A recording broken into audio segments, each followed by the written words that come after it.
9 నెలలు మోసినావు, కన్నావు, చీముడు తీసినావు, కష్టపడ్డావు, బట్టలు వేసినావు, స్నానం చేపించినావు. నీ బిడ్డను సంపతాన్ని నువ్వు చంపితే నువ్వు కూడా జైలుకోతావు. 78 తర్వాత కూడా ఇంకా ఎస్సీల మీద ఈ రకంగా దాడులు జరుగుతున్నాయంటే, ఈ రకంగా హరాస్మెంట్ చేస్తున్నట్టే ఇక ప్రజాస్వామ్యంలో ఏమనుకోవాలి మేము?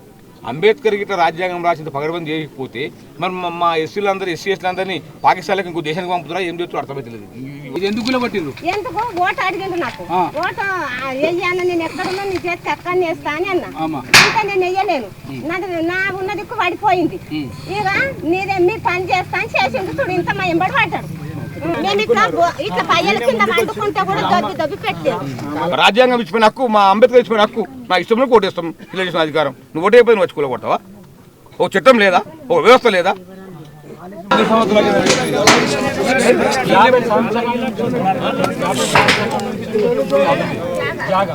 ఇల్లు కట్టి మొన్న 15 రోజులు మా పిల్ల ప్రెగ్నెంట్ ఉంది, దానివల్ల ఇల్లు రేకులు ఉంటాయి. ఇంకా 50 సంవత్సరాలు రేకులు ఉన్నాయి. అయితే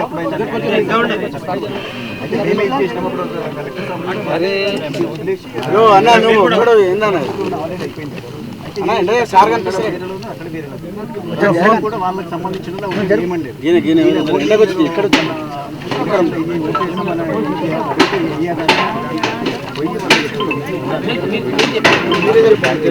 చెప్పమ్మా.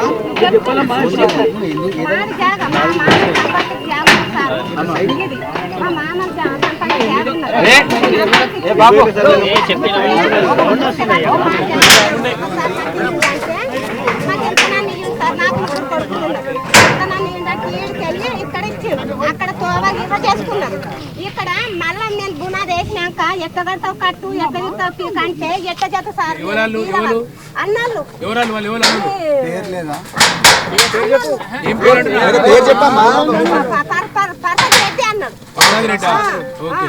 ఇప్పుడు సర్పంచ్ ఆయన చెప్పమ్మా. ఇప్పుడు వాళ్ళ అమ్మ సర్పంచ్ పద్మావతి కొడుకు. ఇది ఎందుకు పట్టిండ్రు? ఎందుకు ఓటు అడిగిండు నాకు, ఓటు వెయ్యాను, నేను ఎక్కడున్నా నీ చేతికి ఎక్కడ వేస్తా అని అన్నా. ఇంకా నేను వెయ్యలేను, నా ఉన్న దిక్కు పడిపోయింది. ఇక నీదే మీ పని చేస్తా అని చేసిండు. చూడు ఇంత మా ఎంబడి పడ్డాడు.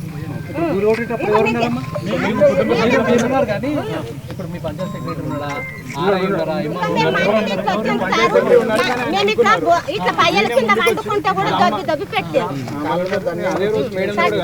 కండిండ్రు. మా అత్త మీకు ముసలమ్మ ఉన్నది సార్.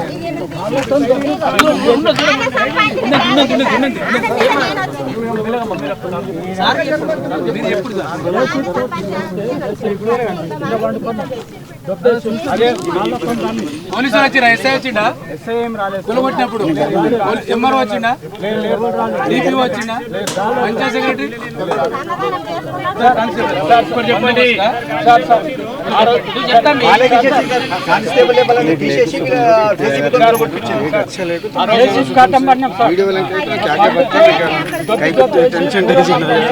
एक अच्छा मार लेगा सुकून बैठ जाना।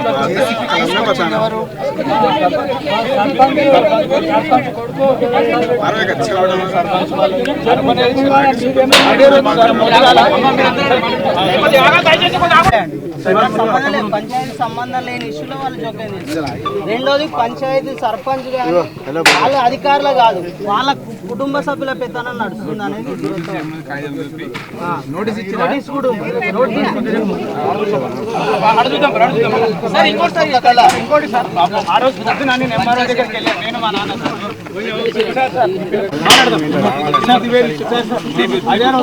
ఎంఆర్ఓ దగ్గరికి ఇదే విషయం తెలియజేశాను సార్. మేడం ఏమన్నారంటే, నేను ఈరోజు ఈవినింగ్ వస్తాను, వచ్చి చూసినాక నేను చెప్తాను, ఇది ఇక్కడ నేను ఆఫీస్లో డిసైడ్ చేసేది కాదు, వచ్చి చూసి చెప్తానంటే మేము వెయిట్ చేసాం సాయంత్రం వరకు. వచ్చిన మేడం ఆ రోజు 4 గంటల 5 గంటల వరకు చూసినాం, రాలేదు. కానీ వీళ్ళు ప్రమాణ స్వీకారం చేయగానే వెంటనే ఎటు పోకుండా వాళ్ళ మమ్మీ ఆయన ముందు పంపించి ఆమె ఉండి వాళ్ళ తనలో మేము ఎంత బతిమలాడినా ఈవెన్ ఈ విషయం పై అధికారులు ఎంఆర్ఓ గారు వాళ్ళంతా నేనే రూలు, నా ఇష్టము, నాది రాజ్యము అన్నట్టుగా ఉర్లుకుంటా మాల వల్ల అనుకుంటా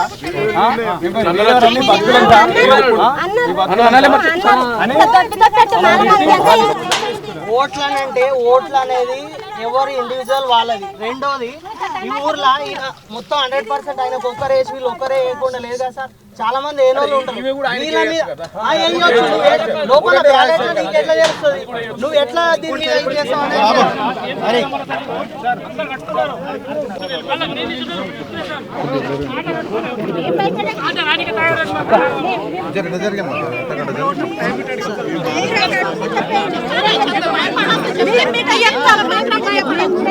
పిల్లలకి ఏం కూడా కావద్దు.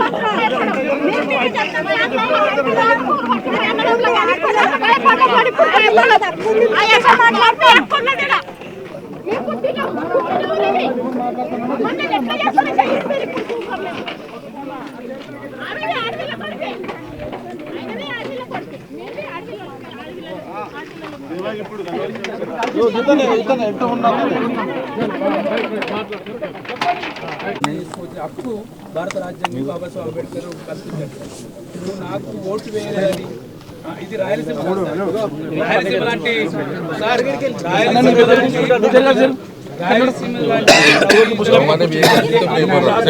రాష్ట్రంలో పోలీసులు ప్రభుత్వం అణచివేసింది. ఇది జైరాబాద్ అంటే చాలా అత్యంత వెనుకబడిన ప్రాంతం సార్. అంటే ఈ సంఘటన మనకు చాలా కళ్ళకని చెప్తుంది. ఇంకా ఇక్కడ రెడ్డ రాజ్యము ఓటు చేయకపోతే కూడా మేము మిమ్మల్ని కూలగొడతాము అని దౌర్జన్యానికి దిగుతున్నారు సార్. మా రిక్వెస్ట్ ఏంటంటే ఈ సర్పంచ్ దీనికి నాయకత్వం వహించింది కాబట్టి ఆయనను సర్పంచ్ పదవి నుంచి ఆమెను పద్మావతిని డిస్మిస్ చేయాలి సార్. ఇది నెంబర్ 1 సార్. ఇది రెండో సార్, ఆ సర్పంచ్ కొడుకుగా ఎవరైతే ప్రసాద్ రెడ్డి వచ్చిరో ఇప్పటికే ఎస్సీ ఎస్టీ అట్రాసిటీ కేసు నమోదైంది కాబట్టి ఇక్కడ డిఎస్పీ గారు ఉన్నారు, ఇక్కడ పోలీస్ అధికార యంత్రాంగం మొత్తం ఉంది కాబట్టి ఫస్ట్ వెంటనే ప్రసాద్ రెడ్డిని అరెస్ట్ చేసి జైలుకు పంపాలి సార్. ప్రసాద్ రెడ్డిని, పద్మావతిని. రెండోది సెక్రటరీకి రైట్ లేదు సార్. ఇది అసైన్మెంట్ ల్యాండ్ సార్. ఇది అసైన్మెంట్ ల్యాండ్కు సెక్రటరీకి రైట్ లేదు. రైట్ ఎవరికి ఉంటుంది? ఉంటే గింటే తహసీల్దార్కు ఉంటుంది సార్. తహసీల్దార్కు విఆర్ఓకు ఒక రైట్ ఉంటుంది మీకు ఏమైనా నోటీస్ ఇవ్వడానికి. రెండోది ఇది ఇల్లు కట్టుకునే ఏరియా ఇది సార్. ఇదేమి వ్యవసాయ పొలం కాదు. 50 సంవత్సరాల నుంచి రేకులు వేసుకుని ఇక్కడ నివసిస్తుంటారు. 50 సంవత్సరాలు నివసిస్తుంటే కూడా వీళ్ళు ఇప్పుడు ఇటు ఎల్లో ఇప్పుడు చిన్నగా గోడ కట్టుకొని చిన్నగా వేసుకొని నివసిస్తుంటారు. గర్భవతి ఉంది ఇంట్లో గర్భవతి ఇవన్నీ లేకుండా చూడకుండా మేము అధికార పార్టీ కాబట్టి మా ముఖ్యమంత్రి కాబట్టి మేము చెల్లుతుందని చెప్పి ఇంత దౌర్జన్యం దేవటి సార్. వెంటనే ఈ సంఘటన మొత్తం ఒక సమగ్ర దర్యాప్తు జరిపించారు సారు. దీంట్లో పాల్గొనందరూ జేసీబీ ఎవరు వచ్చింది, జేసీబీ ఎవరిది, ఇది ఆ జేసీబీని ఫస్ట్ సీజ్ చేయండి సార్. జేసీబీని సీజ్ చేయించండి సార్. మొత్తం వీళ్ళందరినీ అరెస్ట్ చేసి జైలుకి పంపండి సార్. తిరిగి ఇల్లు నిర్మించాలి సార్. తిరిగి ఎట్లుందో అట్లా వీళ్ళ కన్స్ట్రక్షన్ ఇల్లు నిర్మించాలి. ఇక్కడ జిల్లా యంత్రాంగం మొత్తం సీఈఓ గారు ఉన్నారు, తహసీల్దార్ గారు ఉన్నారు, వీళ్ళందరూ ఉన్నారు కాబట్టి మీరు ఆల్రెడీ అడిషనల్ కలెక్టర్ గారు మాట్లాడు కాబట్టి ఎట్లా ఇల్లు ఉందో అట్లా ఇల్లు కట్టేది సార్. ఇది సార్ ఈ బావి తరఫున మా డిమాండ్ సార్. మొదటిగా పంచాయత్ సెక్రటరీ గారు బాధ్యత, వాళ్ళకి సంబంధం లేదు. వాళ్ళ నోటీస్ ఇప్పుడు వచ్చిందో రాలేదు. రెండోది ప్రధాన ఆరోపణ. రెండోది సర్పంచ్ గారు ప్రత్యక్షంగా వచ్చి ఏం సంబంధం ఉందో తెలుసుకుంటే మాకు అభ్యంతరం లేదు. కానీ వాళ్ళ కొడుకుకి ఏం సంబంధం? అంటే రాజకీయాలు కొడుకులు చేయడానికి రాజ్యాంగబద్ధ పదవులలో వాళ్ళు పాల్గొనడానికి ఏమన్నా హక్కు ఉందా? అట్లేమన్నా రాజ్యాంగం కల్పించిందా వాళ్ళకు? రెండోది ఆయన అగ్రకులం కాబట్టి నేనేం చేసినా నడుస్తుంది ఈ ఊర్లో. వీళ్ళందరూ దళితులు, పేదోళ్ళు, వీళ్ళు మాట్లాడనేలోళ్ళు, వీళ్ళకి నోరు లేదు, వీళ్ళ తరపున ఎవరు మాట్లాడలేదు అనేటువంటి ఒక దుర్మార్గమైన ఆలోచనతోటి వాళ్ళ ఆ ప్రసాద్ రెడ్డి అనేట ఆయన అనుచరులను వేసుకొచ్చి నిన్న పాపం వాళ్ళు ఇది ఎంత క్రూరత్వం, ఇది సరైనది కాదు. వెంటనే శంకరన్న చెప్పినట్టు వాళ్ళ మీద కఠినమైనటువంటి చర్యలు తీసుకోవాలి, బాధిత కుటుంబాన్ని ఆదుకోవాలి. రెండోది మేము మా రిక్వెస్ట్ ఏంటంటే ఇవాళ ప్రసాద్ రెడ్డి చేసింది రేపు ఇంకో గ్రామంలో ఇక్కడ కనుక చర్యలు తీసుకోకపోతే ఇంకో గ్రామంలో కూడా ఇట్లాంటి ఘటన జరగడానికి ఆస్కారం ఉంది. ఇక మమ్మల్ని ఎవడు అడగడు, మేము ఏం చేసినా నడుస్తుంది అనే విర్రవిగేటటువంటి అగ్రకులం వాళ్ళు ఇవాళ ఉంటా ఉన్నారు. తప్పకుండా కఠినమైన చర్య తప్పకుండా కట్టించాలనేటువంటిది మా రిక్వెస్ట్. వాళ్ళు పేదోళ్ళు, ఇల్లు లేకనే కదా ఇంత దూరం వచ్చి ఇక్కడ వచ్చి వాళ్ళు ఏదో పాతూరు నిలిచిపెట్టి ఇక్కడ కట్టుకుంటా ఉన్నారు. రెండు ఇంకా లేవా బిల్డింగ్? అసలు నువ్వు నీకు నోటీస్ ఇచ్చే రైటే లేదు, నీకు నోటీస్ తీసుకునే రైటే లేదు. మరి ఇట్లాంటిది నువ్వు ఎట్లా వివరించినావు అనేటువంటిది మాకు మీ ఇల్లు కూలగొడతారు. వీళ్ళు కాలు మొక్కలే కాబట్టి ఈ ఇల్లు కూలగొట్టారు. వాస్తవానికి వాళ్ళే వాళ్ళని కట్టనీయలేరు. 5 years వాళ్ళు కట్టనీయలేరు. ఎలక్షన్ తీరా చూస్తే 2 రోజులు ఉన్నదనగా వాళ్ళు కట్టుకున్నారు. ఆ పంచాయత్ సెక్రటరీ వాళ్ళు ఏం చేసుకున్నారో సార్, ఇది జరిగిన ఇష్యూ. వాళ్ళు కట్టనీయలేరు ఇన్ని దినాలు. వాళ్ళు వీళ్ళు కంచి ఇటు దాకా వేసారు వాళ్ళు సర్పంచ్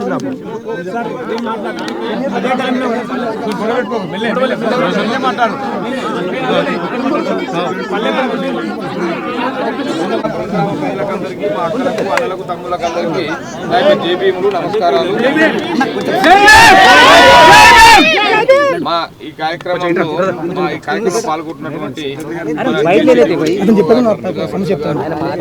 గారు, మా కమిషన్ మెంబరు రాంబాబు నాయక్ గారు, మా తహసీల్దార్ గారు, మా సర్పంచ్ గారు, ఉప సర్పంచ్ గారు, మా గ్రామ ప్రజలకందరికీ, మా డిఎస్పీ గారు, మరి డిబిఎఫ్ శంకర్ గారు, ఇంకా మిగతా అందరికీ కూడా మా భూమన్న గారు, మా గోవర్ధన్ రెడ్డి గారు అందరికీ కూడా నా యొక్క నమస్సుమాంజలు తెలియజేస్తూ ఉన్నారు, జేపీఎం తెలియజేస్తూ ఉన్నారు.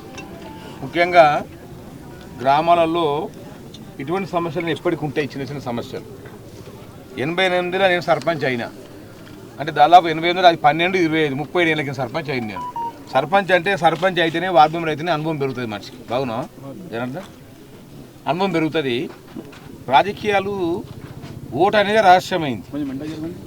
మన ఎవరికి వేస్తామో తెలియదు, మంచి వాళ్ళకి వేస్తాం. ఎలక్షన్ కమిషన్ కూడా ఈసారి ఏం చేసి నోటా గుర్తు కూడా పెట్టింది. నోటా అని ఎవరు ఇష్టం లేకపోతే ఇంకా ఇష్టం, నాకు ఇష్టం లేచి నోటా పెట్టమన్నది. అట్లా కూడా అవకాశం ఇచ్చింది. నేను ఏమంటే గ్రామానికి సర్పంచ్ అంటే తండ్రి లాంటి వ్యక్తి. ఓటు వేసినా ఓటు వేయకున్నా నా వాళ్ళు అనుకుని మాట్లాడాలి, నా వాళ్ళు అనుకుని ప్రవర్తించాలి. అది మానవతా లక్షణాలు అంటారు, అవి ప్రజాస్వామ్యవాదం అంటారు దాన్ని. కానీ ఓటు వేసినోడే నా ఓడు, ఓటు వేసిన నా ఓడు కాదంటే కాదు. ఇప్పుడు ఆ బేగర్ రామంటే ఓటు ఎవరికి వేసిన లెక్క ఆమెకే వేయచ్చు, ఉన్న సర్పంచ్ కాదు, ఇప్పుడు సర్పంచ్కి వేయచ్చు. చూసుకుంటారు లోపల చూసుకుంటారా, సాక్ష్యం ఉందా? అట్లా కాదు కదా. ఓటు వేసినా వేయకుండా మన వాళ్ళు అనుకోవాలి. కానీ ఏదేమైనా ఇది మాత్రం పద్ధతి కాదు.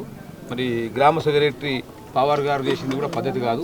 ఆయన 22 నాడు తీర్మానం ఉంది, 16 నోటీస్ ఇచ్చాడు. నీకు తీర్మానానికి నోటీస్కి పొందలేదు, అది కరెక్ట్ పద్ధతి కాదు. అట్లా ఒక అధికారిగా ఉండి, ఒక గ్రామ సెక్రటరీగా ఉండి శాంతితో వాతావరణంలో అవసరం సర్పంచ్ సంబంధించాలి. సర్పంచ్ చట్టం గురించి సెక్రటరీ తెలుసు బాగా. సర్పంచ్ గారు అది కరెక్ట్ కాదు, మనం వెయ్యలేము, మనం కూలగొట్టలేము, మనది బాగా జాగా, అది తహసీల్దార్కి ఇవ్వాలి. తహసీల్దార్ కలెక్టర్ అడుగుతాడు, ఆర్డీఓని అడుగుతాడు, అక్కడ మా డిపిఓ ఉన్నాడు కావాలంటే పై అధికారి, ఎవరితో పర్మిషన్ తీసుకోవాలి కదా. మరి పర్మిషన్ తీసుకోకుండా అన్ని ఇష్టం చేసి చిత్తాన్ని చేతులు తీసుకుంటే అది మంచి పద్ధతి కాదు. నేను దాని మీద తీవ్రంగా ఖండిస్తూ ఉన్నా. ఏది ఏమైనా బేగర్ రాముల కుటుంబం చాలా అన్యాయం ఈ రకంగా చేసుడు. ఈ రోజులలో కూడా ఇన్ని సంవత్సరాల తర్వాత కూడా 78-79 సంవత్సరాల తర్వాత కూడా ఇక ఎస్సీల మీద ఈ రకంగా దాడులు జరుగుతున్నాయంటే, ఈ రకంగా హరాస్మెంట్ చేస్తున్నట్టే ఇక ప్రజాస్వామ్యంలో ఏమనుకోవాలి మేము?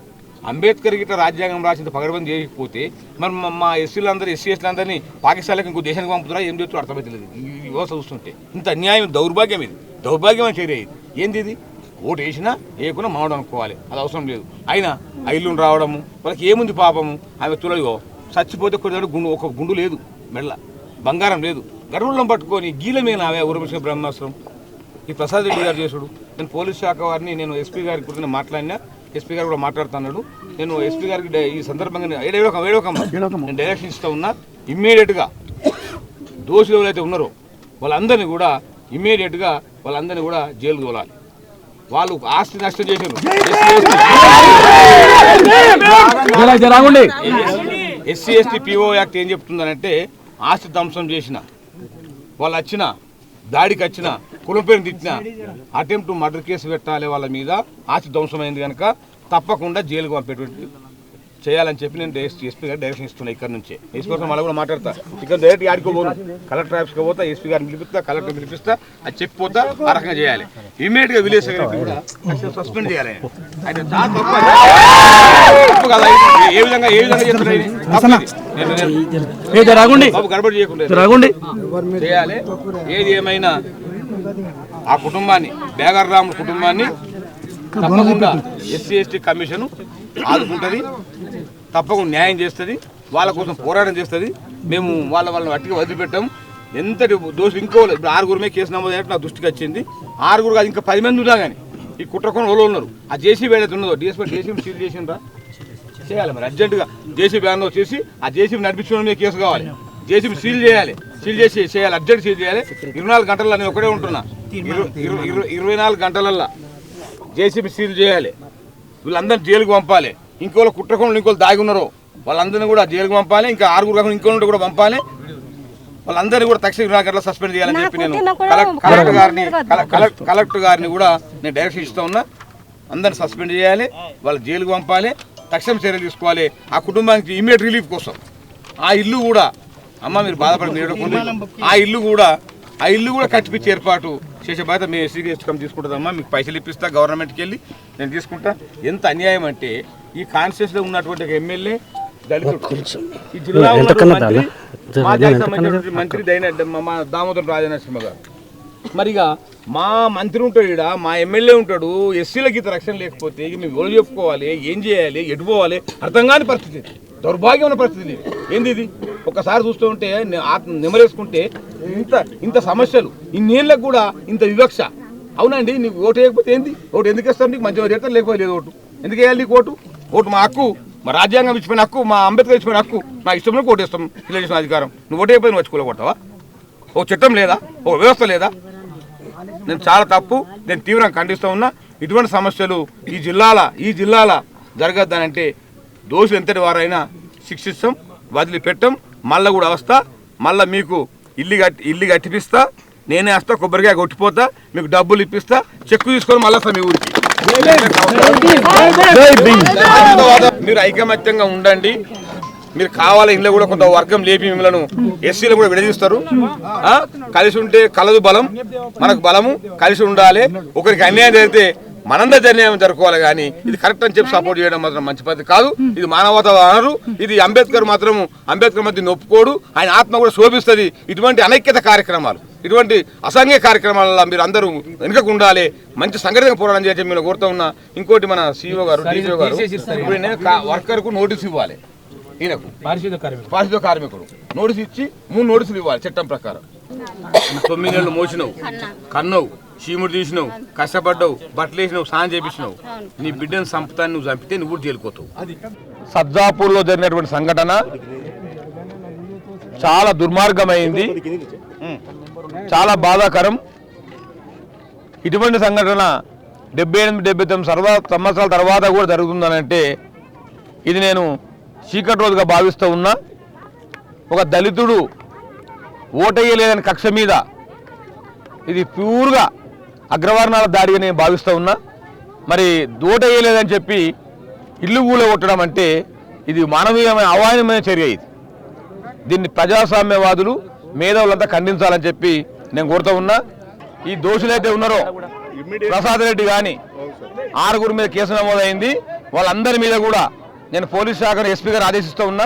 వాళ్ళ ఎస్సీ ఎస్టీ కేసు ఒక్కటే కాదు, అటెంప్ట్ మర్డర్ కేసు పెట్టి దాన్ని అలర్ట్ చేసి ఎస్సీ ఎస్టీ కేసు కింద ఇమ్మీడియట్గా జైలుకు పంపాలని చెప్పి నేను ఎస్పీ గారిని ఆదేశిస్తూ ఉన్నాను. ముఖ్యంగా మరి కలెక్టర్ గారిని ఆదేశిస్తూ ఉన్నా ఏంటంటే గ్రామ సెక్రటరీ గారిని సస్పెండ్ చేయాలి ఇమీడియట్గా.